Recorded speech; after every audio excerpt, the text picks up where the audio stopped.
You spend months imagining the moment you finally come home. For me, that moment was supposed to be simple. After 9 long months overseas, I pictured pulling into my driveway, dropping my duffel bag inside, and walking out to my backyard workshop, the place where I fixed engines, built furniture, and cleared my head after long days. That workshop wasn't just a building. It was the first thing I built after buying my house.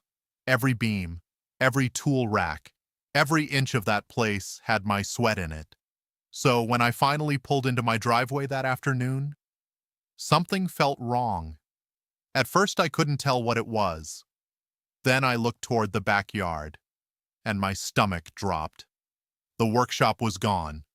Not damaged, not partially torn down, gone. Where my 20 by 30 workshop used to stand, there was nothing but a patch of dirt and a pile of splintered wood stacked near the fence. For a few seconds, I honestly thought I had the wrong house, but the mailbox was mine, the porch was mine, the tree in the yard I planted 3 years ago was mine. But the workshop, completely demolished. I walked slowly into the backyard, my boots crunching on pieces of broken lumber. The concrete foundation had been smashed apart. Metal brackets were twisted and scattered. Someone had clearly brought heavy equipment in here. This wasn't vandalism. This was a planned demolition. My heart started pounding, and that's when I noticed the envelope taped to my back door. It had 3 letters printed on it. HOA. Inside was a single letter. And the moment I read it, I felt anger rising in my chest. The letter said, "Your unauthorized structure has been removed due to violation of HOA architectural rules. Demolition was conducted in accordance with community regulations." Unauthorized structure? My workshop had been there for 4 years. I had permits, I had HOA approval, I had emails, and they demolished it while I was deployed overseas. That's when my neighbor Tom leaned over the fence. He looked nervous. "Hey, you just got back?" I nodded slowly. "Yeah, what happened to my workshop?" Tom rubbed the back of his neck. "You, might want to talk to the HOA president?" My jaw tightened. "Why?" Tom sighed. "Because she's the one who ordered the bulldozer." And just like that, my peaceful homecoming turned into a legal nightmare. The HOA president lived 3 houses down. Her name was Linda, and everyone in the neighborhood knew exactly what kind of person she was. Rule-obsessed, control freak, the type who measured grass with a ruler. When I knocked on her door, she opened it with a tight smile.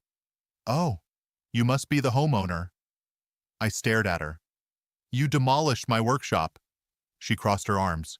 "Yes, because it violated HOA regulations." I couldn't believe what I was hearing. "That workshop has been there for 4 years."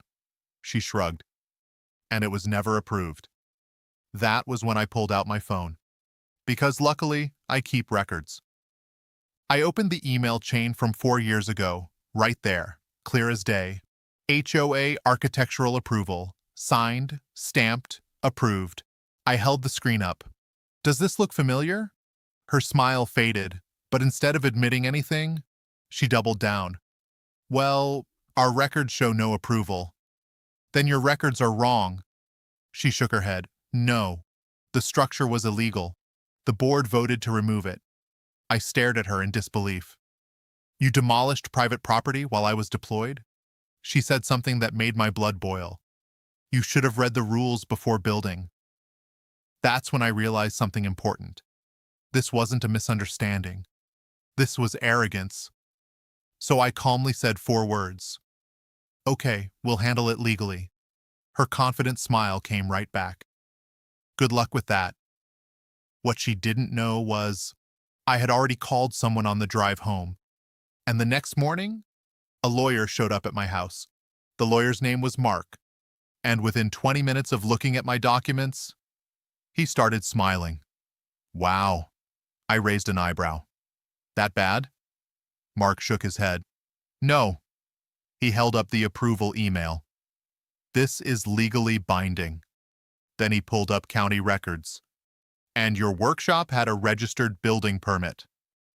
I felt the first sense of relief since getting home. So what does that mean? Mark leaned back in his chair.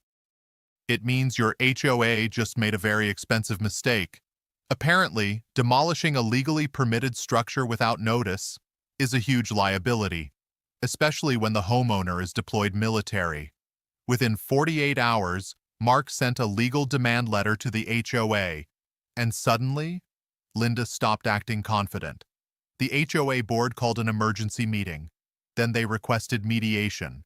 Then their lawyer contacted mine, because the reality was simple. If this went to court, the HOA would lose. Badly. 3 weeks later, we reached a settlement, and when I heard the terms, I almost laughed. Because the HOA had to pay for full workshop reconstruction, new tools damaged during demolition, landscaping repairs, legal fees, total cost, just over $92,000. And the best part? Linda wasn't HOA president anymore. The board voted her out after the incident. 2 months later, construction finished. My workshop stood exactly where it had always been.